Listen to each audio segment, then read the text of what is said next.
उनकी वजह से मसलक परस्ती को जो फ़रोग मिला आज की दुनिया में भी वो यहूद व नसारा की तरफ से।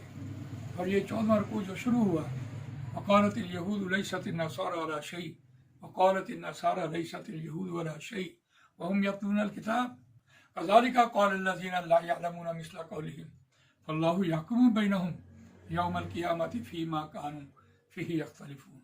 कहा यहूद ने ईसाइयों को तुम्हारी कोई बुनियाद नहीं, और कहा ईसाइयों ने यहूदियों को कि तुम्हारी कोई बुनियाद नहीं, तुम किसी चीज़ पर नहीं हो, अहले किताब होने के बावजूद तुम अपनी किताब को नाफिज नहीं आपने किया। तो इस एतबार से कुरान मजीद ने इस बात को नकल किया, वहुम यतलूनल किताब, हालांकि वो किताब की तिलावत करते थे। इस बात को कुरान ने जो आगे मजीद बयान किया, कज़ालिका क़ालल्लज़ीना ला यअलमूना मिस्ला क़ौलिहिम, इसी तरह जो लोग उनके फॉलोअर्स थे उन्होंने भी सुनी सुनाई बात एक दूसरे को कहनी शुरू की। कज़ालिका क़ालल्लज़ीना ला यअलमूना मिस्ला क़ौलिहिम फल्लाहु यहकुमु बैनहुम यौमल क़ियामति फ़ीमा कानू फ़ीही यख्तलिफ़ून।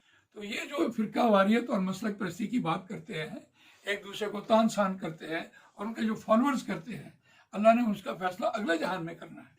तो कमाल बात यह है कि ये मसलक परस्ती जो है इसका चूँकि इस दुनिया में कोई फैसला नहीं होना, लिहाजा मैंने तो ये फैसला किया है कि मैं आइंदा यानी पीछे भी और आइंदा भी कभी इस मामले में नहीं पढ़ूंगा कि अपना मैं वक्त ज़ाया करूं और मैं इस दुनिया में एक मसले को दूसरे मसले के ऊपर फौकियत देता रहूं।